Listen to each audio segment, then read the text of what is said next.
இன்றைக்கி டாபிக் வந்துட்டு நான் கர்ப்பமாக இருக்கிறேன். கர்ப்ப காலத்தில் என்னென்ன சாப்பிட்றதுன்னு எனக்கு கொஞ்சம் சொல்லிக் கொடுங்க சார். எல்லாம் பல விதமான குழப்பத்தை உண்டாக்குறாங்களே, எனக்கு பயமாகுது. என்ன சாப்பிட்றது? நீங்கள் தான் நல்லா சொல்கிறீங்க, கைராசி டாக்டரு. அதனால் கரெக்டாக நீங்கள் சொல்லுங்கன்னு சொல்கிறீங்க. நான் நன்றிம்மா, நான் வணக்கம் சொல்கிறேன். சாப்பிட்றதுல வந்து 3 தடவை பிரிச்சுக்குங்க. ஃபஸ்ட்டு 3 மாதம் சாப்பிட வேண்டிய பொருள்கள்னா உங்களால் சாப்பிட முடியாது. ஏன் அப்படின்னா, நீங்கள் வந்து ப்ரெக்னென்ட் ஆகிட்டீங்கன்னு ஒரு சந்தோஷம் இருக்கும். யூரின் கிராவிண்டஸ் பார்ப்பீங்க. ப்ரெக்னென்ட்டோன்னே ஒரு சந்தோஷப்படுவீங்க. அது கூடவே வந்து லேசாக வந்துட்டு பயம் வந்துடும், கிளி வந்துடும், வாந்தி வந்துடும், மயக்கம் வந்துடும். வாந்தி எடுத்தபடியாக இருக்கும். மனநிலை ஸ்பாயில் ஆகிடும்.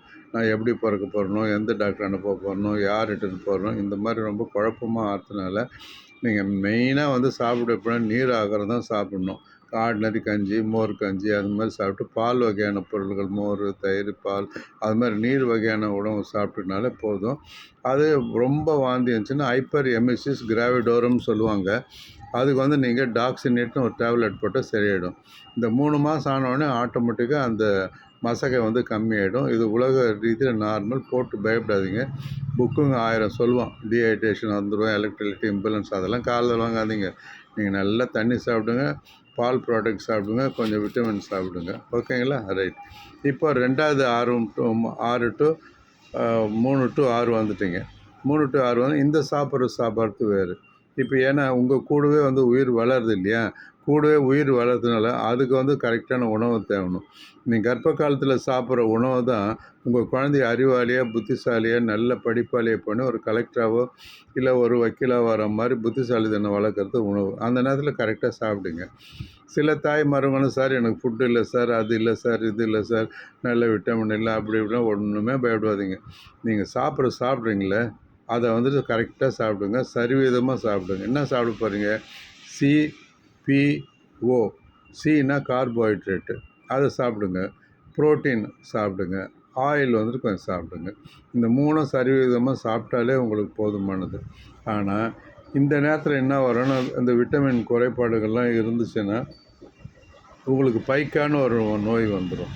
பைக்கானா வந்துட்டு திருடுறது, மண்ணை திருடுறது, சாமி கும்பிட்றோன்னு சொல்லிட்டு விபூதி வாயில் போட்டுக்கிறது, அப்புறம் கிச்சன் ரூமில் போகிறது, ஒரு மாங்காய் எலுமிச்சம்பழத்தை புழியறது, இந்த மாதிரி வந்துடும்.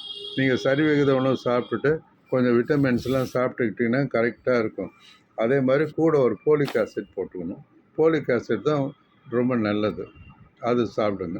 அப்புறம் சக்தி வந்து 6 டு 9 வந்துச்சுன்னா நீங்கள் டெலிவரி பண்ணுற ஏஜ் வந்துடுச்சு. அதனால் என்ன பண்ணணும்? கான்ஸ்டிபேஷன் வராத அளவுக்கு உணவு சாப்பிட்ணும். என்ன சாப்பிட்ணும்?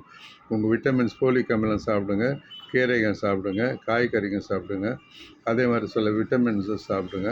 மனசை மட்டும் கிளியராக வச்சுக்கோங்க.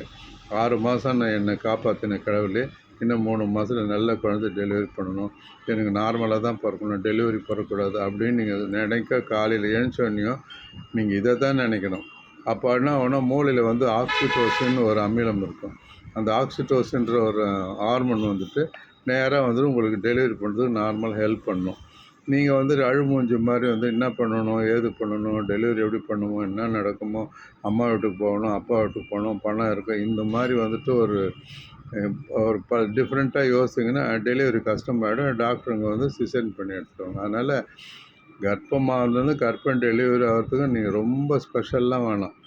ஃபஸ்ட்டு 3 மாதம் தண்ணி நிறைய குடிங்க. செகண்ட் 3 மாதம் சிபிஓ சாப்பிடுங்க. லாஸ்ட் 3 மாதம் விட்டமின்னு, கீரைகளும் அந்த ஃப்ரூட்ஸுங்களும் சாப்பிடுங்க. கான்ஸ்டிபேஷன் வராமல் பார்த்துங்க. மனநிலை கரெக்டாக வச்சுங்க. நன்றி, வணக்கம்.